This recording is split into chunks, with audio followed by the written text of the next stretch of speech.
What's up, guys? I'm Norb. And I'm Mike. And we are The Watchmen. The men who watch.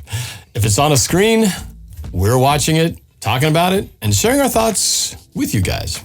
Today we are going to review a brand new feature film released exclusively on Netflix called Extraction. So before we get into our review, just wanted to quickly thank those of you who are watching our show on YouTube.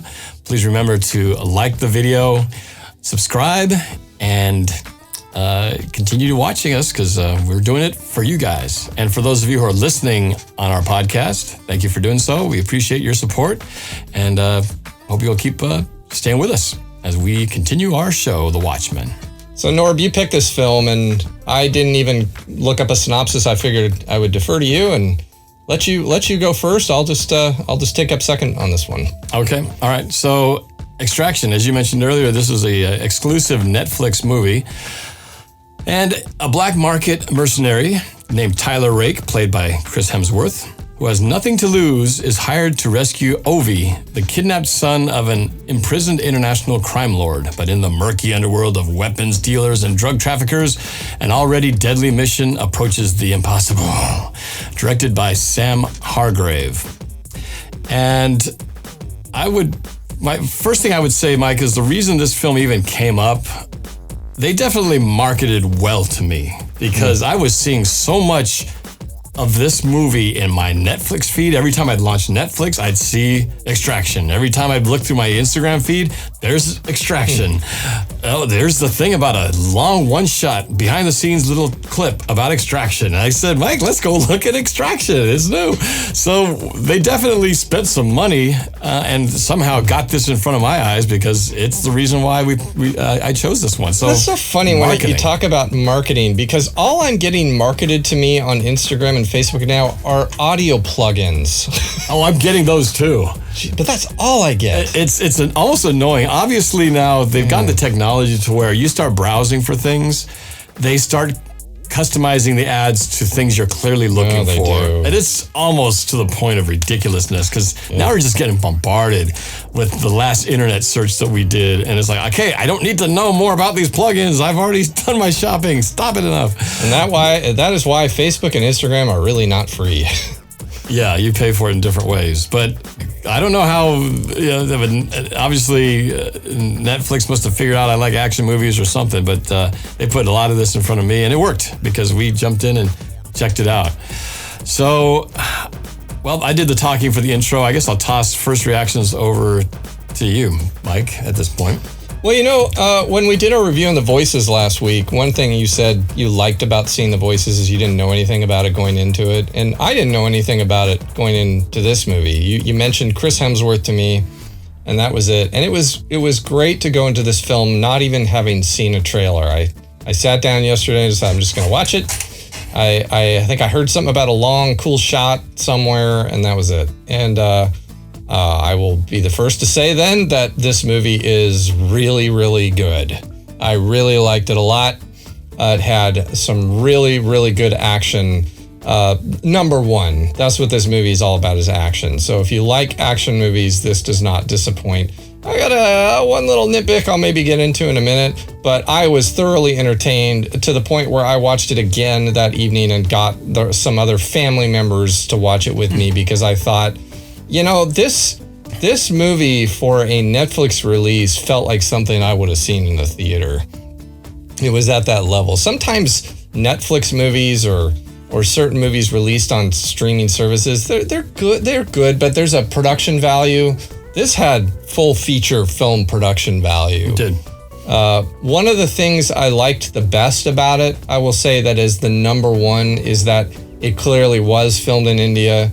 And it felt like you were in India, and it felt dirty, hot, and I remember thinking, I made a note to myself that it just, I could feel the dirt of that city in the texture of the shots, and it was so real to me. Mm-hmm. And a lot of movies they'll have scenes where they try to make it pretend like they're somewhere like that. This movie was there, and I liked that authenticity about it. So I'll continue on, but I'll stop, Norb, and why don't you? All right. I'd like to hear what you thought. All right, so I'll start in with it. So obviously I brought this to your attention, so I probably saw a little bit more about it than you did, since I'm the one who said, hey, I saw this thing about this movie. So I'd seen kind of a trailer, the kind of just the thing that pops up when you launch your Netflix. It just right away, it's like, Extraction. So I've seen these clips. I can't even help myself. I have to see it because it just is right there.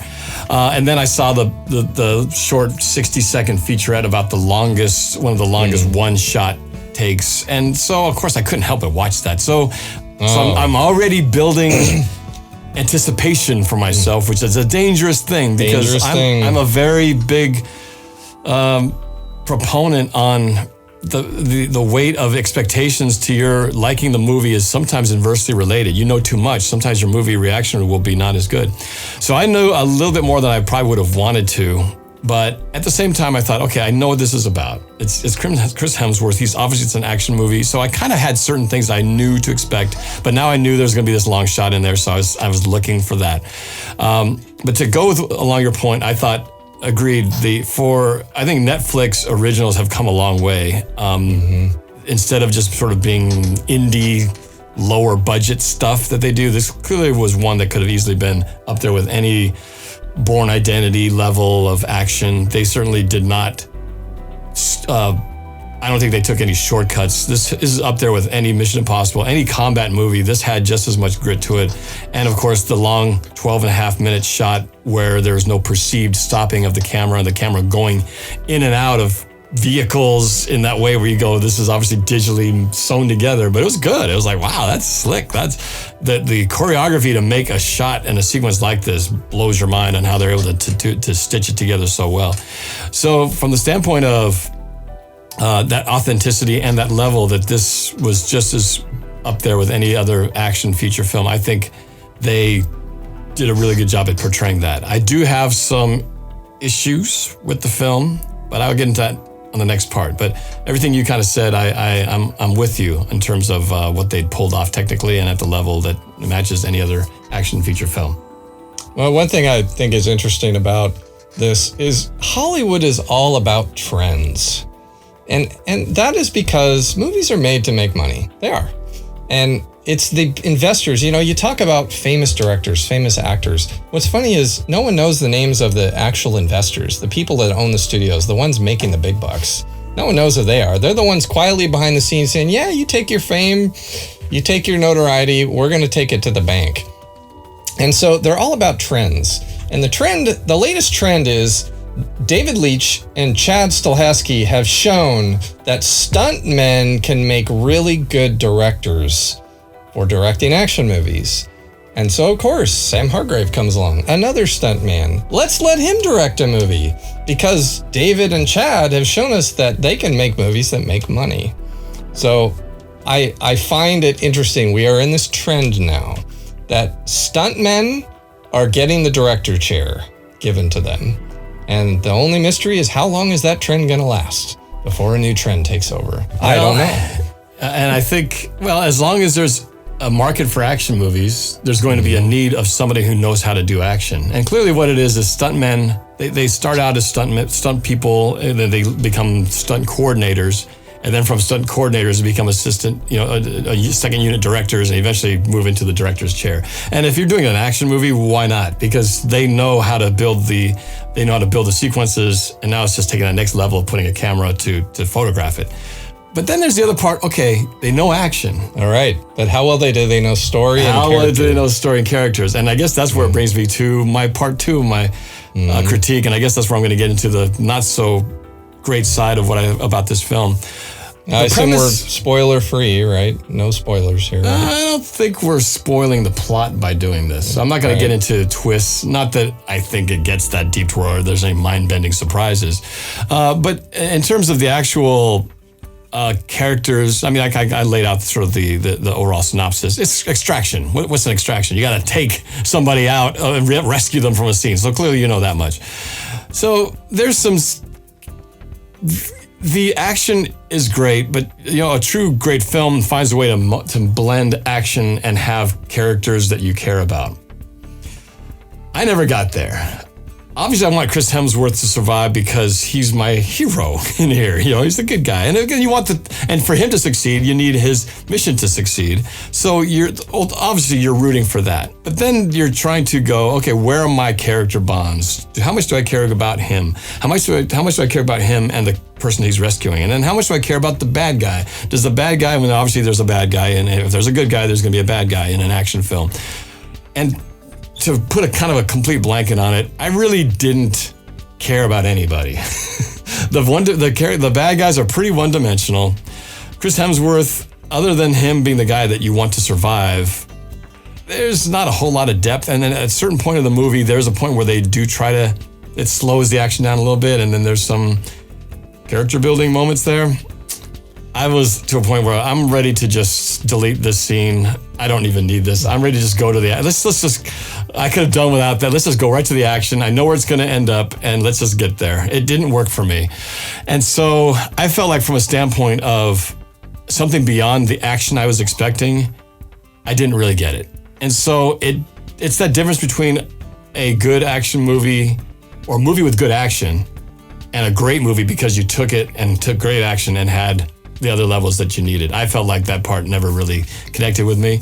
So I was a little disappointed because I knew what to expect and I was hoping for something that I wasn't ready to get, and I didn't really get there. So that part was a little disappointing, that there wasn't much more beyond just really visceral, raw action, which they did a great job of. But I don't know about you, but at one point, my Terminator 2 radar went off a little bit. Yes. At a certain point in the movie where it's like, okay, if you have a remote control, this might be the fast forward point. Is that what you mean? Mm-hmm. That's exactly how I felt. We were like 20 minutes here, and I'm looking at my watch going, come on now, let's go. I'm not getting anything out of this. You know, I feel like they're forcing it because someone's decided we need to have some character building, so let's create one here, and it didn't really work for me, unfortunately. Yeah. I think I was not very critical of that because I was enjoying the movie in itself. I mean, the production value was good. The action was great. And the character moments, they were fine. I just kind of... Actually, I enjoyed... Probably the one character moment I did enjoy was really the quick little relationship between his friend that was played by... Hopper from Stranger Things. That was the first thought. Hey, it's the sheriff from Stranger Things. Yeah, I thought that too. And I liked that little part of the film where that was probably one of my more favorite character moments. Just that part of the story, which was a little surprise. You know, it didn't quite go how I thought it was going to go either, and I liked that too. So you know, without just spoiling anything, I'll just leave it at that. But that was probably. But I'm with you on that. My other little nitpick, and I see this in a lot of action movies where it's one person in a room with 10 bad guys, and there's a big fight. And usually that person is underpowered and everyone else is overpowered. And I'm going to patent this right now. I'm going to call this the wait your turn effect. Where a hero gets in a fight with a group of bad guys in a room, but the bad guys attack him one at a time. And I'm always thinking, by the time bad guy number 1 is attacking him, bad guy number 10 should have shot him in the head. Yeah. But for some reason, they all wait their turn. It's just they're all in line. because the movie would be about 20 minutes long if they actually did what you're talking about. But, you know, I believe if you're a good action director, come up with a way to not make me think about the wait your turn effect, because I see it a lot. That definitely happened early in the film, and you see it all the time. And of course, there's no way around that because if they all charged at once, you cannot shoot and fight them all. You don't have enough arms. There's no possibility. So they have to do that effect. I'll tell you one other thing that kind of bugged me, and I've seen this in other movies, but in this film, Chris Hemsworth makes good use of grenades and grenade launchers. It's surprising how many of the enemy don't have them. I remember after a while. They had some, though. They had some, but they didn't use it quite to the degree that he did. There was a time when, at one point, he's throwing them all over the place, and they're going off and being very effective. And I'm thinking, why don't some of you guys throw some of these? If like 5 of you guys had thrown about 5 or 6 of these, this battle would have been over. They'll sneak in an RPG in there, and then the hero will, of course, dodge it artfully. But there's some times when it's just, they're in a spot. And if you just threw enough grenades manually by hand, you'd take them out. Because he was doing plenty of that to other guys. And I just thought to myself, out loud, I said, hey, bad guys, here's a hint. Throw some grenades right now. Instead, they just do the walking.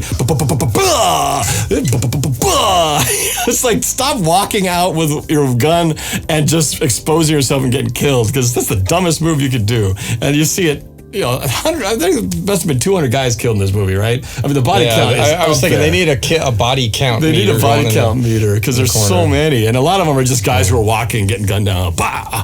So, it gets to be almost ridiculous. But, we've seen this since the Rambo days and all that stuff, guys just getting gunned down. But, yeah, a few placed grenades would have ended this pretty quickly. But I'm not that critical of that, though. I was entertained. I love a good shootout movie. There's sometimes I just want, I start watching a movie like this, and it's just fun to, oh yeah, look at his head, look at the brains, and it makes me want to play GTA and do the same thing. And so there are times when, I went into this expecting that, and I got that. And I think I was just hoping there would be something more. And there wasn't much more. It was pretty much what I expected. So it wasn't a terrible movie. It was a really well done action movie. It's just pretty much you kind of get what you expect. But would you recommend it? I would recommend it to people who I know like this kind of movie. Yeah. And not everybody likes this kind of movie. But I think if you like a lot of gunplay and a lot of killing and a little bit of edgy, bloody kills in it, I think you'll be satisfied. There were a lot of good moments, though, of just this particular action hits or things that I was entertained with. Some good car hits. Yeah. Car body hits that were just like, oh! I mean, and that's where just good sound design comes into play, because it's that slamming noise you hear when it happens. It's just, or the glass breaking sound that I think just makes it work. So well, and you gotta hats off. If for nothing else, watch the 12.5-minute uncut sequence. Mm-hmm. That is alone worth the price of admission, because it's really well done. Well, it's impressive. If you have a Netflix, the price of admission is free. Yeah, you're already paying for it, so you don't have to go out of your way. I think most everybody has Netflix, so yeah, it's a free movie. It is, and that's why I've always find interesting is even amongst Netflix,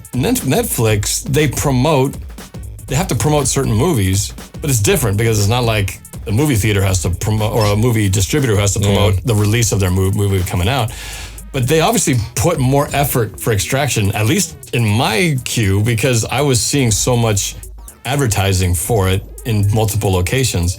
So Netflix clearly was putting more marketing money towards this movie than, let's say, a few others, because I've just saw so many of this one. And it worked. Like I said, it worked. I popped my radar and I passed it to you and we both watched it.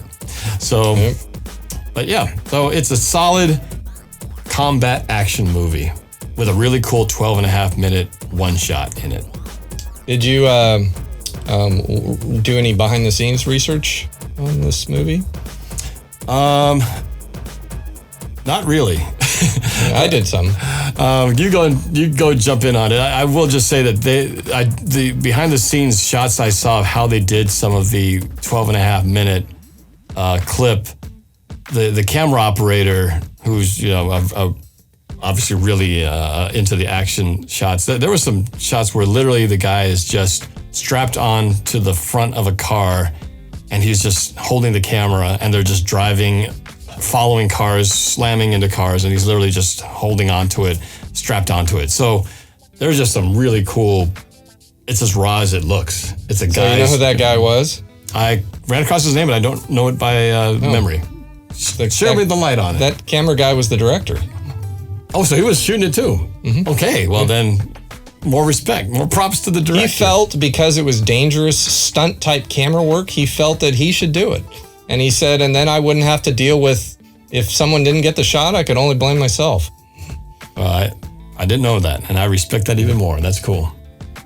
So this movie was shot with a red camera. I believe it was an 8K red camera. One thing the director talked about that earns respect for me is where they shot in India, they don't allow guns. So they couldn't bring any real firearms in to use for the show. So the entire 12-minute action scene you're talking about, every single gun is a rubber gun. So it didn't have any mechanics to it. It was 100% rubber.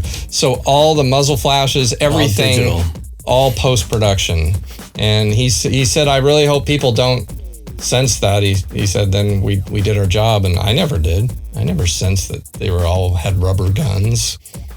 No, it looked pretty real. I think there were some times I might have detected a digital muzzle flash or ricochet here or there, but yeah, it wasn't like Braveheart at the end when he's running with a rubber axe and it's wobbling. Yeah. I didn't see any rubber wobbling guns, so they did a good job at least of not making the guns look like they're made out of rubber. So that's interesting that you can't even have an actual gun. That's cool. What I liked him, he talked about, it was just something, it was educational for me. He talked about when they did the car chase scene, they used 4 different types of cars. They have the hero car, the backseat drive car, the pod car, and the crash car. The hero car is a normal vehicle that just operates like any one of our vehicles that they put the characters in and they shoot. The backseat drive car is where they rig a stunt driver in the back seat of the car next to the cameraman. So that way he's shooting forward and you see the 2 actors, and in this case, Chris Hemsworth's character could just pretend to be moving the steering wheel. Somebody else is driving the car. So that's the backseat drive car. Then they have the pod car, and that's where they build a pod on top of the car with a protective grille, and the stunt driver is driving the car from the roof, and that way the cameraman can turn around. And they did this a lot in the scene where they're looking forward, and then the cameraman just whips around to look behind him. So they could do that when the stunt driver was out of the shot above. And then they have the crash car, which is the car that gets crashed. It's got all kinds of protection, and it's not at all made to be sold as a normal vehicle in any way. So I thought that was interesting. Something I learned. The other thing the director said, it was a lesson he got from Chad Stahelski. Chad said, if there's one thing you need to remember, he said, know everyone's job better than you. And so, Norb, since you're the director of the 2 of us, there's advice for you. The next production we do, make sure you know everyone's job better than they do. I do. Good. Then you don't need to learn anything. You already know everything there is to know. Well, the nice thing, at least on the scale of shoots that we do, oftentimes it's just you and me. So I just have to know to do your job better than you, and I can do that. So it's not much of a challenge. Just kidding. I'm going to head to craft service and get some more donuts, and I'll know my job's being done. Well, good. Another funny moment I had watching this movie is I dubbed this scene another movie where I call this the Everybody's a Tough Guy movie. You notice we see a lot of these movies these days where all the bad guys are all tough. Everybody's a tough guy. It's all about who's going to back down, who's tougher than who. But what I like is the bad guy in this movie even comments about that. And I won't say his line, but he has a comment about, if you think you're a badass. Yeah. He follows that up with something. I'll leave that out. But I thought about that a couple times. That was an interesting, one of the more interesting little sub character themes that we're carrying throughout the show. And the way they introduced him as being ruthless, I mean, he did something that was a little bit, that was a little shocking, usually see that in a movie. Well, and to add to that, without spelling it out, there were a lot of scenes where Chris Hemsworth was under attack by kids. It wasn't all thugs in masks and men. Sometimes they were actually kids who were brought in to try to, thwart Chris Hemsworth's plans here, and so he had to deal with them. And so you don't see that very often, violence done unto, children. And there was some of that in here, and done in a way where they pushed the line but never crossed it. Yeah. So, I think it worked all right in this film. Didn't get my feathers ruffled or anything like that. Well, one thing about this movie I'm curious, Norb, is you tried something new. You tried to watch this with an audience through a Netflix kind of. I'm curious how that went. Yeah, I did. I decided on my own norb-cam YouTube channel. I thought, well, I got to watch this movie in preparation for this show. So I decided to try throwing a watch party where I often go live on my YouTube channel. And I thought, how about doing a live show and watching it while having the camera on me, and I would invite people to come watch me reacting to the film, but they could comment in the chat room. And, I would just watch and be a little more verbal and make my reactions a little bit bigger than I would if I'm, watching in a theater or something. And yeah, it was interesting. It had an okay turnout. I think at one point I had like 30 or 40 people, and bounced between 20 and 30. So there's a modest amount of people watching. For me, the challenge was to try to watch the movie, still be somewhat animated in reactions to it, but then also occasionally look at the chat to engage in case people had questions or comments. So you're distracted. Every once in a while, well, it's like having your phone and occasionally looking at text messages that were popping in, right? So there was I had to do it, obviously, when things were slower or when there's something. So I strategically trying to go, okay, this feels like a good time to glance over. And occasionally I'd have people asking me random Seahawks questions in the middle of this movie, which it was a little bit, okay, this is off topic, folks, here, but I would still occasionally address, who the starting running back might be this year in the middle of watching this action movie. But I was also eating my dinner, so I was doing that, and somebody at one point said, yeah, this is like watching an ASMR. Is AMSR or ASMR? I always forget. But ASMR, for those of you who don't know, that's where it's all about close mic'd sound effects of just regular things in the world, which might be drinking or eating or rustling paper or things like that. So I'm sitting there drinking stuff and eating food off this plate, and someone says, wow, this is like a food ASMR video. So I'm doing that as well as reacting to things. But it was fun, actually. I felt like I still, again, this wasn't exactly... You got the gist. Well, it wasn't like this movie had a bunch of deep character, personality things I had to like really get into. So it didn't take a lot to stay with things. Now, this has been a much deeper, more character-driven movie. It might have been tougher to pull that off. But given that this was like purely action, it wasn't so challenging. But overall, I left from it thinking, okay, yeah, I might do that again with the right movie, if it's just kind of an easy run with. I can only imagine what seeing Braveheart for the first time for you would have been like if you'd have watched it like that. Watching Braveheart for the first time, eating your dinner, checking text messages, answering Seahawks questions. My case in point is, I just don't think that's the way to watch a movie. Well, and that's why I say it has to be the right one. I think if I knew I was going to watch something that's really heavy and that's going to be possibly something of a movie of an impact on my life, I certainly wouldn't want to shortchange. Well, this movie was heavy. It had some sad moments, but all those moments is where you checked out. Nah. You might argue, well, maybe that's why you didn't get affected, because you were too busy doing other stuff. Nah, I was into it. It wasn't really working. No, this is an action movie. It wasn't going to hit me on some deep emotional level like some other ones. And in fact, the bond between captor and rescuer, they always try to build that up. And sometimes they pull it off, sometimes they don't. I think you can tell by the look on my face that it didn't exactly work for me. And the reason I don't knock him that much for it, and I don't really care, is because it's like, look at the John Wick movies. None of those are about relationship building. They're just action. Yeah, true. And I guess they don't try to be, and it works out just fine. Exactly. Yeah. And I think if this movie probably tried to be too much. It tried. That's what I felt. I felt like it tried to, and there were times when I felt like it was a swing and a miss. I'd rather. That's why I say if they just cut out some of the stuff that I felt didn't work, I would have just been totally happy with just keep shooting guys up and blowing them up with grenades, and and I would have been totally fine with that. Well, at one point, like I said, Sarah Connor was in my head saying, John needed a protector, someone who could watch over him. But he wasn't going to be that. I'm something you can never be. Yes. Yeah, there was definitely some connections to that. But see, Terminator 2, that was a movie where you had characters you cared about, and there was that extra level to it. And of course, it ties into the first Terminator and so forth. But yeah, this was not that movie. But yeah, I guess to answer your question, yeah, it was a fun social experiment. I might try doing it again with the right kind of movie, but I wouldn't do it for every single movie that I plan to see for sure.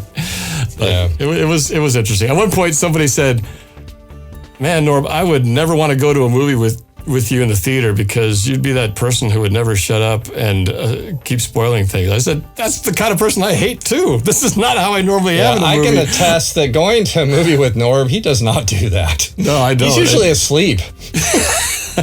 No, but even when we watch movies with the kids, I'm always telling them, shh, quit talking. You got to listen to all this stuff. Norb respects the importance of not talking during But I think for the show, I was trying to give them something because, how you feel like you got entertained. I got entertained. So I was doing more than I normally would, but going Mystery Science Theater 3000 on it.